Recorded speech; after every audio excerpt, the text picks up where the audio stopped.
We got an interesting one this weekend. Tatsuro Taira versus Brandon Royval. So I'm looking at the current odds, and Tatsuro Taira is a pretty big favorite, and I think that's a little odd. I think obviously it's going to be the toughest match for him yet, but Brandon Royval is not some bum, right? He's fought for the title. He's still pretty young. He's in his prime at 32 years old at flyweight. A couple years left, but he came off of a win against Brandon Moreno. If you watch the fight, interesting fight, pretty close, but again, that's Brandon Moreno. That's not some bum either, right? He lost to Pantoja before that, and he's not. The way he lost to Pantoja wasn't some like domination. He was just getting controlled on the ground. But besides that, on the feet, he was landing.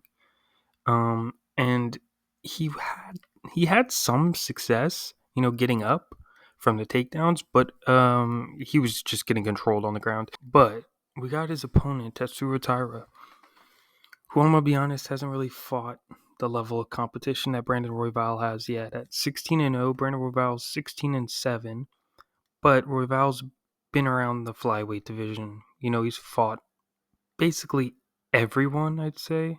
Not everyone, but a lot of the big names you'd know now. But yeah, Alex Perez was Tatsuro Taira's last opponent, and that kind of showed a lot. That did show a lot.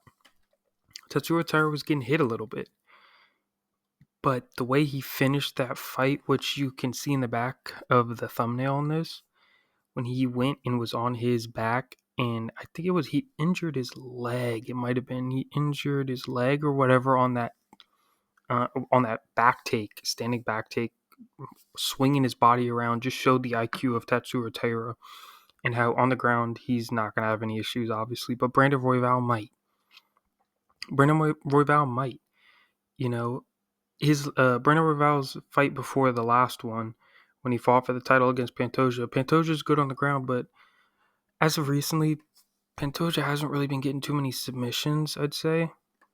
And we have someone like Brandon Royval who's getting controlled a lot of the fight, and he wasn't really able to sink in a submission on him.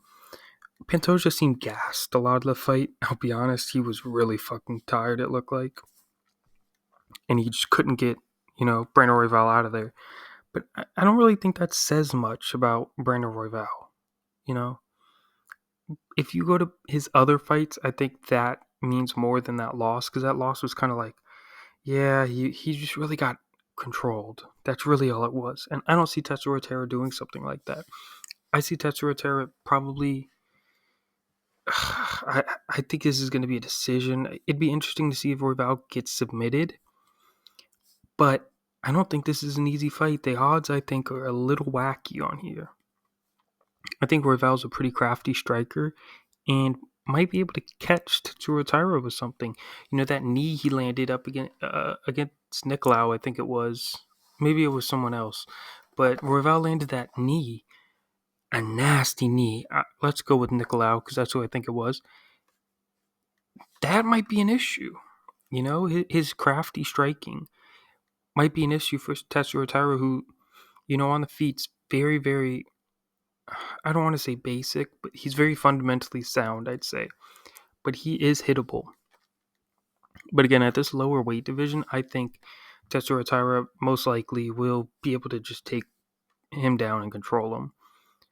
I really think that's what it's going to come down to. I think he can hold his own on the feet, and when it comes down to it, the ground's going to be the difference this fight. But I just think it's interesting how the odds are this heavy in one way, and I think this is going to be a lot closer of a fight than many people think. I'm excited to watch it this weekend. Tell me what you guys think. Like, comment, subscribe. I'm out of here.